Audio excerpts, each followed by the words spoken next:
When I looked earlier this week at the sermon I wrote for last year's annual general meeting service, I came across a section that was my advice to you for the year ahead. I said, and to those of you, particularly, who will be working on all the ongoing projects, and to those who will be committing their time and expertise to the new projects of fundraising and building, I ask that you look after each other, that you each not allow yourselves or each other to be like the man who killed the goose who laid the golden eggs that I preached about several months ago, that you instead act like wiser geese.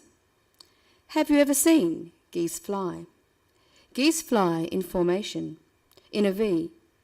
They do this because it gives a lift to the one immediately following. It has been determined that flying this way gives the geese about 70% more flying range. Of course, that means that the lead goose is working harder. When the lead goose gets tired, he falls back into the formation, and another takes his place. And if you've ever seen a flock of geese flying, you've also noticed that all the time they are flying, the geese are honking. They do this to encourage one another. It is always easier to do something difficult when you know you aren't flying alone, isn't it? Sometimes a goose becomes sick or is injured and falls to the ground. When that happens, two other geese go down and stay with it until all is well.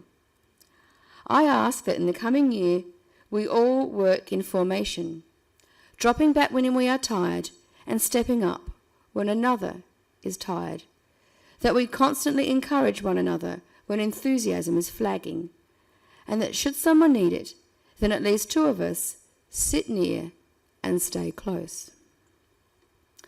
When I wrote those words just over a year ago, I had no idea that the goose that would fall behind, that would need honking to, that would need encouragement, would be me.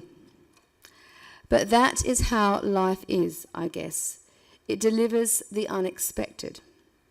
Or perhaps when you aren't listening to its messages, it needs to take more drastic action. And so, as you all know, it's ancient history now, I became ill in the middle of the year and had 6 weeks leave. 6 weeks where I did nothing more than was absolutely essential. And while I sat quietly, hoping for healing, I was an observer. Not the only observer, but an observer of 4 different dramas. I observed 4 different scenarios unfolding, 4 different dramas being played out, 4 different stories being written and rewritten right before my eyes. On my worst days, these scenarios, these dramas, these stories were overwhelming to me. On better days, they were interesting, intriguing even. And on my better days, which gradually increased in number, they were absolutely gripping. I sat in my favourite armchair and watched these 4 stories, it seemed, like 4 orbiting planets circling just above me. 4 planets of challenge and suffering, planets of promise and hope, orbiting, morphing, and changing. These stories, these dramas, revealed so much about human nature, its dark side, but also, mainly, its capacity for change and redemption. Those 4 stories were, number 1, my illness and my relationship with this church and my future here. Number 2, an unexpected drama that suddenly revealed itself within my extended family. Number 3, ongoing community difficulties at my daughter's primary school. And number 4, the ailing health of a dear friend and his relationship with his very challenging community.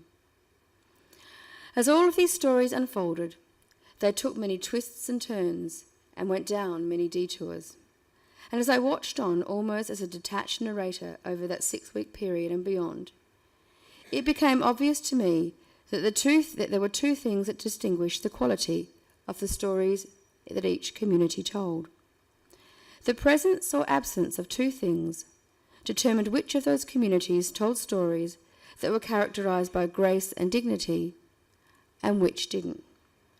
And the presence and absence of these two things determined which of those communities lived their stories with the most courage and, most importantly, the most honesty. The first thing the healthiest of the communities did was to refuse to simplify matters just to make things easier. Instead, they did what the Episcopalian theologian, the Reverend Diana Butler Bass, names as complexifying. It is a real word.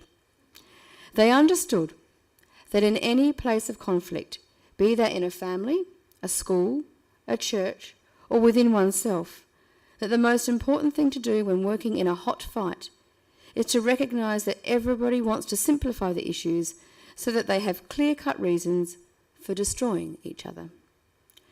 She says that the most important thing one can do in those circumstances is to complexify things. And what she means, I think, is that only when you begin to see new dimensions of what is going on are you able to get beyond all the dead ends. When you see all 10 sides of an issue you mistakenly thought had only 2, only then can you begin to work out of the polarisation. And that is what all the communities I was watching did, eventually. The other thing they did was when they found themselves slipping deep into the quagmire of speaking poorly of each other, as all communities do in challenging times, they stepped out of that. They stepped away from it. When gossip and innuendo started to grip, as it always does, they gently but firmly undid the grip and walked swiftly on. And as they moved steadfastly and determinedly to a place where they could again speak well of each other.